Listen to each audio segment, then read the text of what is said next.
하나님의 은혜를 잊어버렸습니다.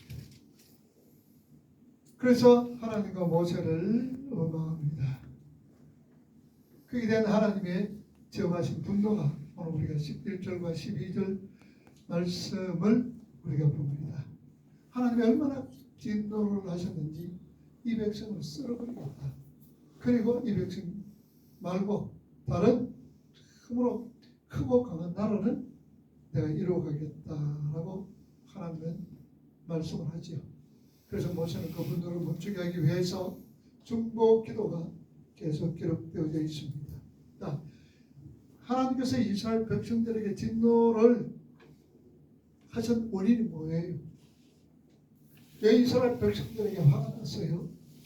전적으로 하나님을 의지하지 못하고 하나님께 거듭된 불순종으로 인하여서 하나님은 속도 많이 차겠지. 그래서 진노를 합니다.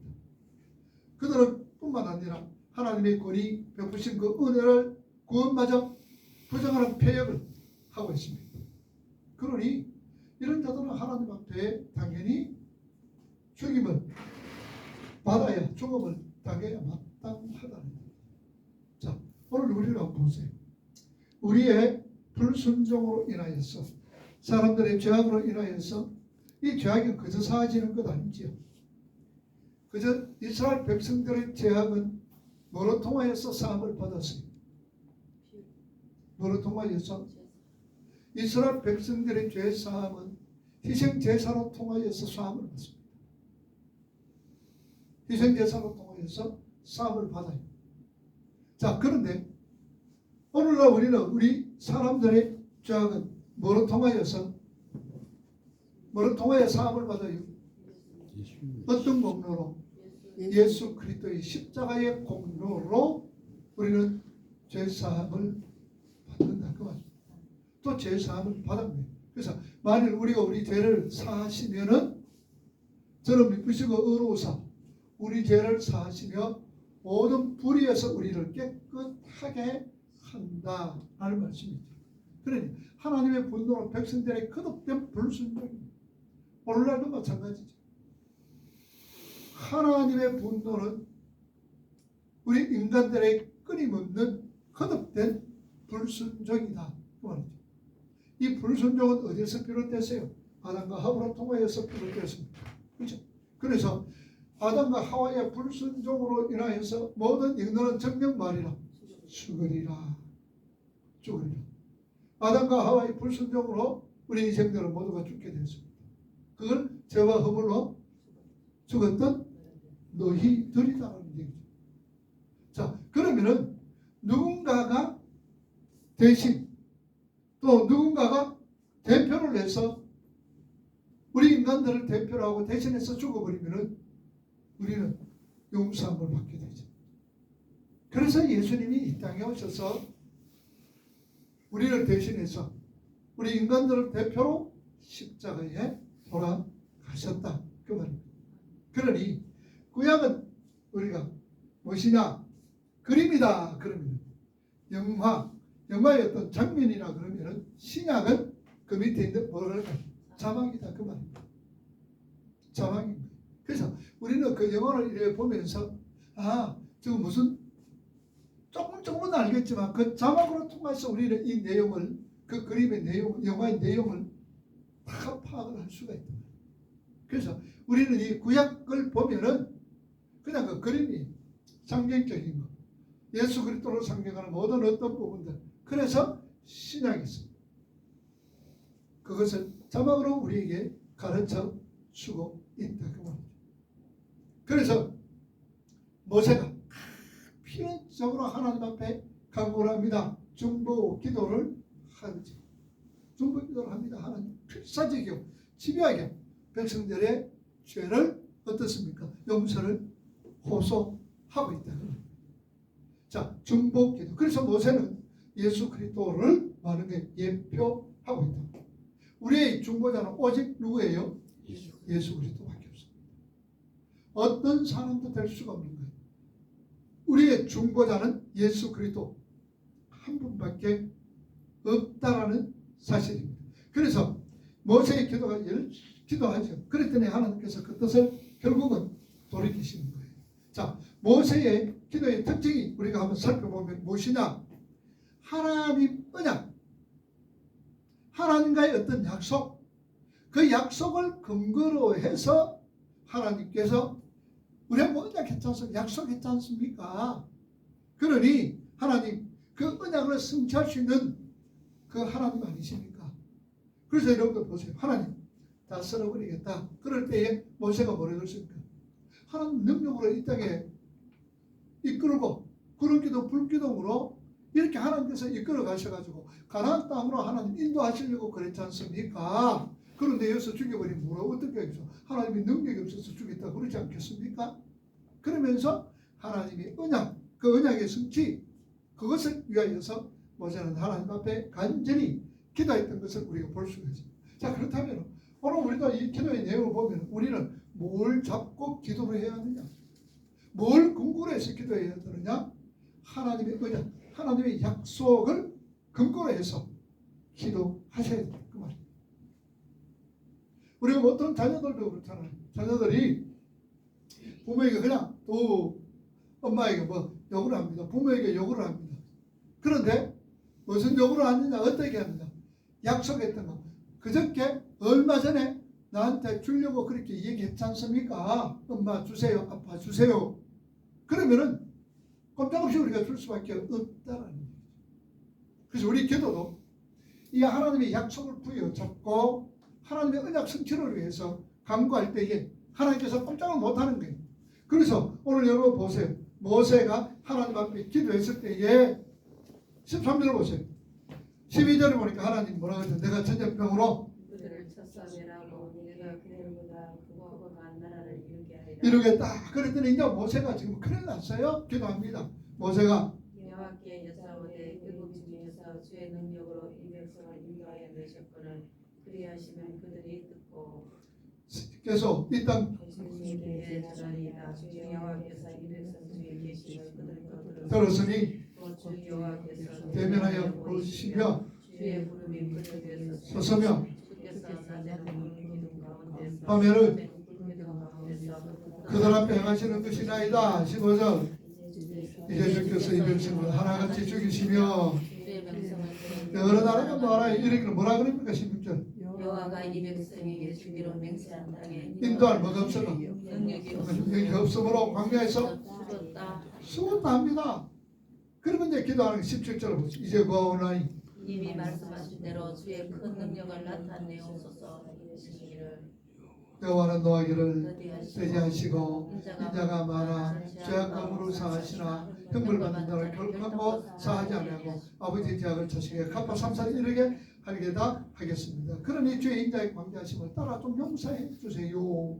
모세는 예수 그리스도를 상징합니다. 그죠? 자, 그리고 두 번째는 하나님의 영광을 생각하는 기도였더라. 그 말이에요. 15절만 다시 한번. 이제 주께서 이 백성을 하나같이 죽이시면 주의 명성을 들은 여러 나라가 말하여 이르기를. 자, 그러면 영어가 뭐가 없어가지고 능력이 없어가 광야에서 죽였다 하지 않습니까? 그러니 하나님의 영광을 생각하면서 하나님이 그러면 영광이 되겠습니까? 이건 아니잖아요. 그 말이죠. 그래서 모세의 기도는 자신의 어떤 유익을 위한 이기적인 기도가 아니죠. 백성들의 안위를 위한 이타적인 기도였다는 사실입니다. 그리고 더 나아가서는 뭐라 그래요? 하나님의 영광이 침해 당하지 않기를 바라는 철두철미한 하나님 중심의 기도였다. 그죠?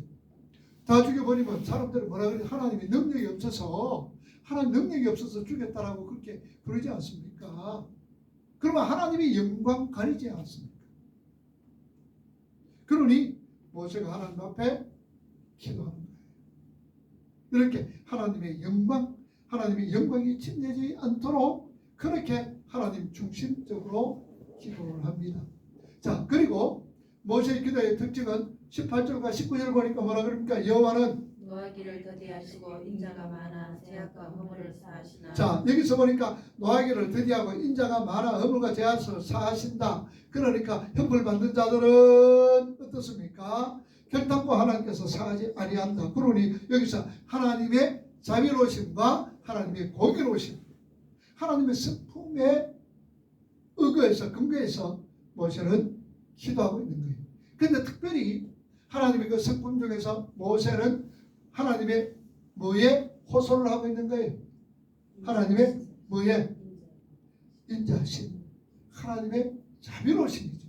자, 하나님의 인자하심, 자비로우심, 그것을 두고 기도합니다. 하나님의 자비, 이걸 이제 긍휼로 우리가 얘기도 할 수가 있죠. 자, 여기 한 자비하심, 인자하심, 이것을 갖다가 우리가 라함, 그 다음에 헤세드라 그랬죠. 헤세드. 하나님의 자비하심. 이 라함은 뭡니까? 라함은 뭐라 그랬어요? 긍휼히 여긴다. 하나님의 자비로 긍휼히 여기는 것은 하나님 긍휼히 여겨주세요. 이것은 어떤 감정적인 부분이다 그랬죠. 감정적인. 그러나 헤세드는 뭐라 그랬어요? 이 사람이 어려움을 당하고 고통을 당할 때 의지를 발휘해서 그 어려움과 고통을 해결해주고 문제 해결해주고 또 그들이 그게 벗어나도록 적극적인 행동을 하는 것을 헤세드다라고 얘기했어요. 우리는 라함 정도로 우리가 감정적 아이고 안 됐대, 아이고 참 안 됐다, 못 자겠노, 이런 걸 우리가 해요. 그러나 실제적으로 그 사람의 문제를 해결할 수 있는 능력은 우리 속에는 없는 거예요. 이 헤세드는 누구에게만 있어요? 누구에게만? 하나님의 성품이에요. 우리 인간들의 성품이 될 수가 없어요. 하나님의 성품이에요. 하나님의 자비로우심. 그래서 이스라엘 백성들의 자비는 뭐라 그랬다 그랬어요? 내장, 사람의 뭐라 그래요? 내장이라 그랬죠. 사람의 내장. 그래서 이스라엘 히브리인들은 사람의 내장 안에서 뭐가 나오느냐? 긍휼이 나온다라고 생각하는 거예요. 긍휼. 이 속에서 긍휼이 나오는 거예요. 나온다고 생각하는 거예요. 그러나 성경은 우리 속에서 뭐가 나오는 거예요? 긍휼이 나오는 거예요? 죄가 나오는 거예요? 죄가 나오는 거예요.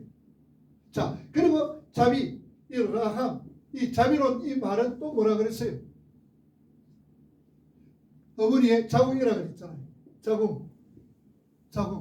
자궁으로 라함, 긍휼로 표현이 된다 그랬죠. 자, 그러면은 아기가 지금 자궁에 있습니다. 10달 동안 자궁에 있는 거예요. 그럼 아기가 살려면 어떻습니까? 어디로 연결되어야 돼요? 어머니의 탯줄로 연결이 되어야 됩니다. 탯줄로 연결되지 아니하면은 이 어린아이는 어때요? 죽어버리는 거예요.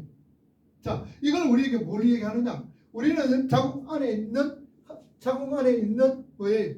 아이란 말이에요. 아이인데 이 아이가 살려면은 어디로 연결되어야? 어머니의 탯줄, 예수 그리스도의 주님과 연결되지 아니하면은 이 아이는 죽어버립니다. 그래서 히브리 글자의 어라 헤세드 이런 의미는 바로 이런 의미 속에 있다는. 그래서 긍휼 하나님 긍휼히 여겨주세요. 이 말이 무슨 말이? 하나님의 자비로울 좀 베풀어 주세요라는 말. 하나님 나 불쌍히 여겨주세요. 이 말은 하나님 우리 예수님께서 참 하나님 앞에 땀방울이 핏방울 되도록 기도했어요. 어떤 기도하셨을까요? 무슨 기도했다 그랬어요? 한마디로 말하면은 하나님과 관계가 끊어지면 어떻게 돼요? 죽잖아요. 우리 하나님 예수님은 한순간도 하나님과의 관계가 끊어져 본 적이 없다는 말입니다. 그러니 이 문제를 하나님 앞에 간절히 하나님 앞에 기도하는 거예요. 하나님, 그래서 할 수만 있으면 이 잔을 나에게 옮겨주세요. 이 말이 뭘까요? 지금 예수님이 하나님 앞에 기도하는데 하나님 할 수만 있으면 이 잔을 나에게 옮겨주세요. 이 말이 뭘까요? 그래서 관계 문제인데 하나님, 한마디로 말하면 하나님 할 수만 있으면 이 잔을 나에게 옮겨주세요. 이 말은 어떤 말로 우리가 바꿀 수가 있을까? 어떤 기도로? 하나님 나 이거 지기 싫은데 이거 안 하겠어요. 그게 그 기도라 그랬어요. 그거는 아니고.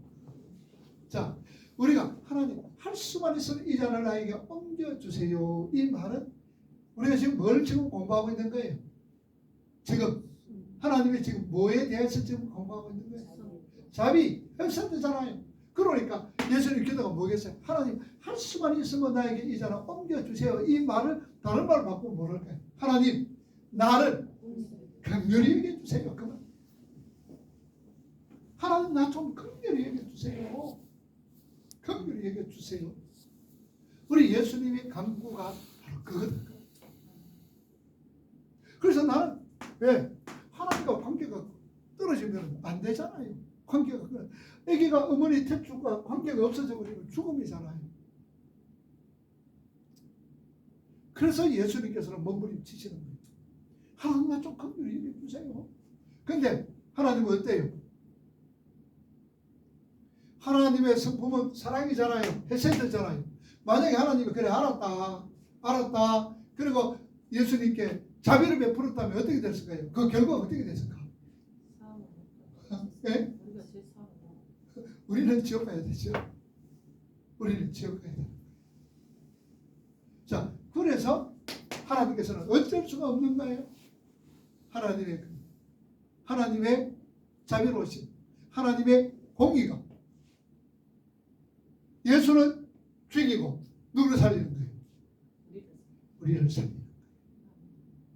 예수를 죽이고 우리를 살리는 거예요. 하나님의 공의.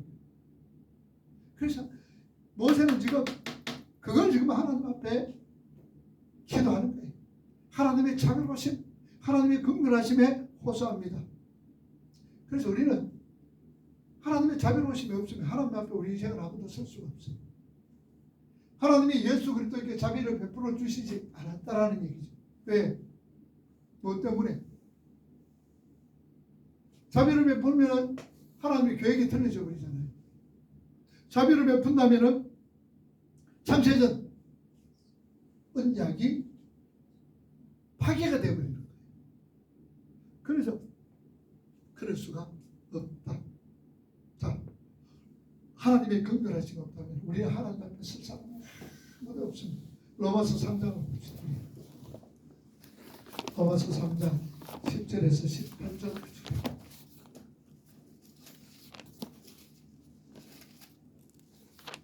로마서 3장 10절.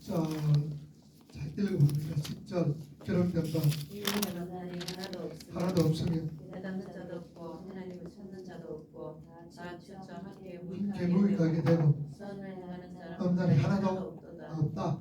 그들의 목구멍은 열린 무덤 그 혀로는 속임을 일삼으며 그 입술에는 독사의 독이 가득하고 그 입에는 저주와 합독이 가득하고 그 발은 피 흘린 데 바른지라 파멸과 고생이 그 그 길에 있어 평강의 길을 알지 못하고 그들의 눈앞에 하나님을 두려움이 없느니라 가 하는가. 우리 인생이 그렇다. 다 제 아래 있다. 그래서 의인은 없나니 하나도 없다. 그래서 여러분 보세요. 23절 보세요. 모든 사람이 죄를 범하였음에 하나님의 영광에 이르지를 못했더라. 그러니 이런 우리 상태 속에서는 하나님 앞에 설 자가 아무도 없는 거예요. 설 수가 없다. 그 말. 자, 요한 1서 4장 10절 한번 봅시다. 요한 1서 4장 10절 읽어봅니다. 사랑하는 우리 예수님, 우리가 하나님을 사랑하는 것이 아니요 하나님이 우리를 사랑하사 우리 죄를 속하기 위하여 화목제물로 그 아들을 보내셨습니다. 자, 사랑하니까 우리가 하나님을 사랑한 것 아니다.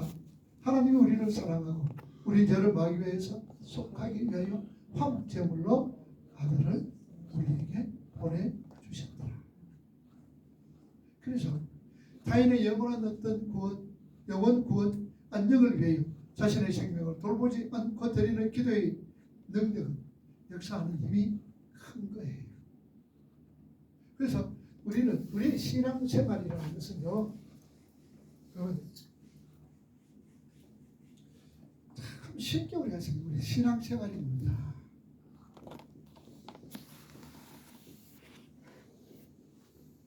신앙생활이 뭐냐? 그러면 첫째로요, 우리가 예수 믿는 게 뭐냐라는. 물론 여러 가지 우리가 표현할 수가 있어요. 예수 믿는 게 뭐냐? 표현할 수가 있는 거예요. 우리가 예수 믿었다, 믿는다. 이 말이 무슨 말일까요? 예수 믿는다는 말이 무슨 말일까요? 여러 가지로 우리가 표현할 수가 있습니다만 예수 믿는다라는 게 뭘까?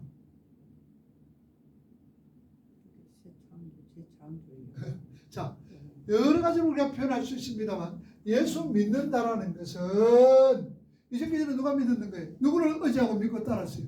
중심이 누가 됐어요? 내가 됐단 말입니다. 이제까지는. 그런데 이제는 예수 믿는다는 것은 이 중심이 누가 온 거예요? 예수가 내 중심에 살아요. 이게 우리가 예수 믿는다는 거예요. 이제까지는 삶이 내가 중심이 됐어요. 그런데 우리가 예수 믿는다는 것은 예수가 내 삶의 중심이 되죠. 이게 우리 예수 믿는 거예요. 자, 우리 신앙생활 또 뭐예요? 신앙생활은 뭐예요?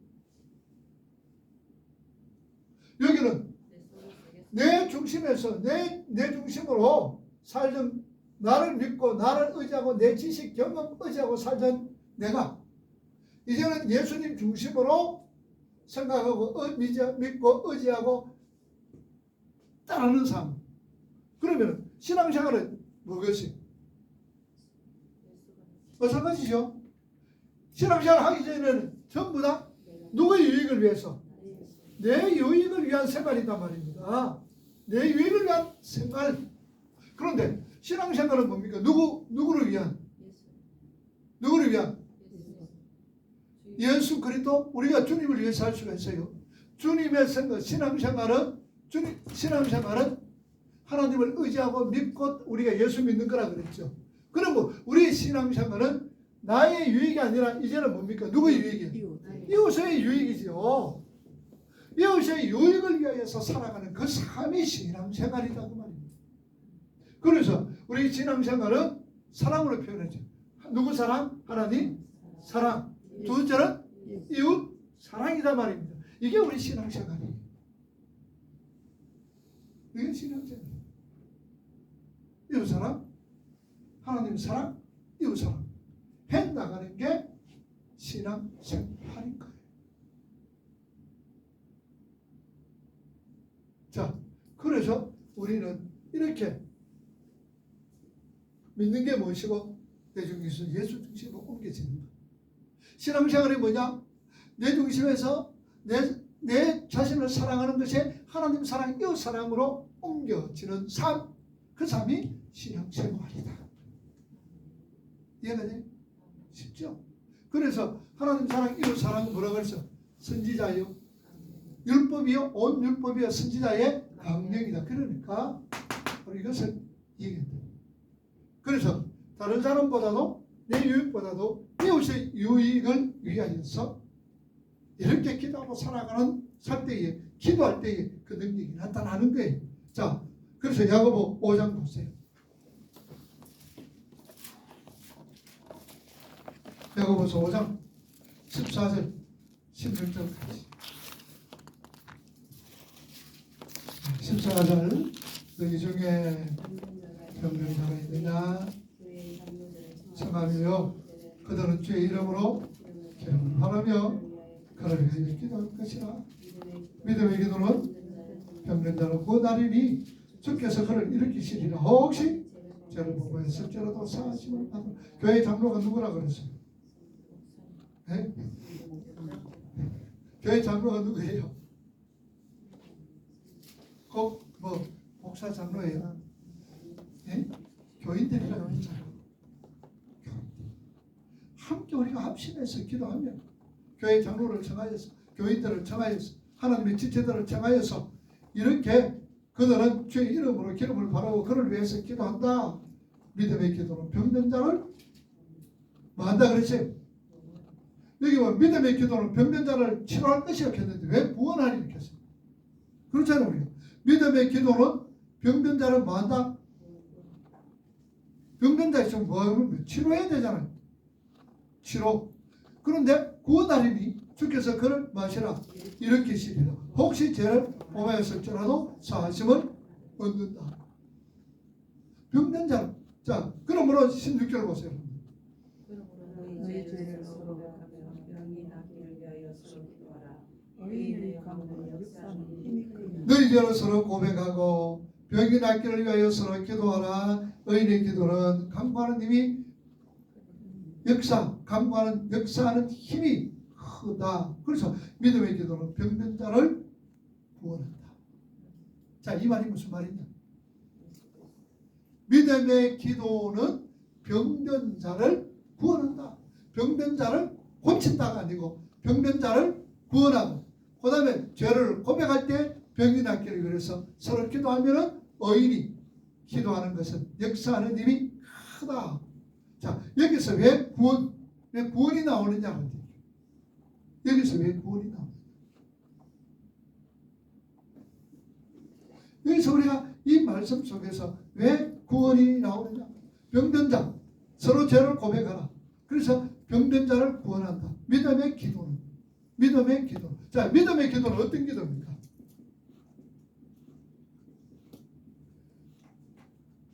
믿음의 기도는 구원하고, 그 다음에 병든 자다.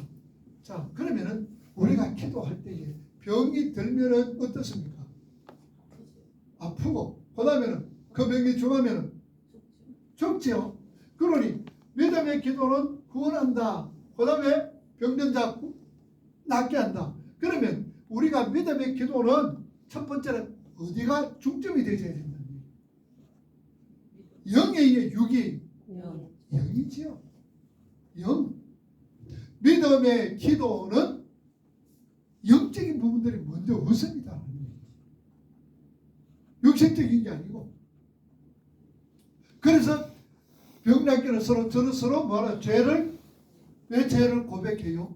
뭐 때문에? 육신 때문에 고백해요? 영적인 문제 때문에 고백하는 거예요. 영적인 것 때문에. 그래서 죄를 고백하고 그 다음에 뭐냐? 병 낫기를 뭐라? 기도하라. 그러니 우리 성도들의 삶은요, 우선이 뭐라고요? 영적인 부분들이 먼저 해결이 되어져야 된다. 영적인 문제가 해결되지만 육적인 문제가 자연적으로 이루어지게 되죠. 그것을 야고보 사도는 또한 이 얘기를 하고 있다 그 말이에요. 그래서 우리는 다른 건 힘들고 어렵고 손해 본다 할지라도 이건 손해보더라도 영적으로 우리가 손해보면 안 돼. 우리 신앙생활 속에서 영적으로 침체가 되고 영적으로 손해본다면 그만큼 더 참 어리석은 게 거의 어려운 게 없다는 거예요. 그래서 어떤 모양으로든지 여러분들 영적으로 침체되지 않도록, 영적으로 병들지 않도록 노력하고 힘을 쓰고 해야죠. 그것을 얘기를 하고 있습니다. 자, 그러면 다음 시간에 우리가 좀 더 구체적으로 이 말씀으로 들어가서 공부할 수 있도록 하겠습니다. 오늘은 우리 효과정을 하면서 우리 기도합시다.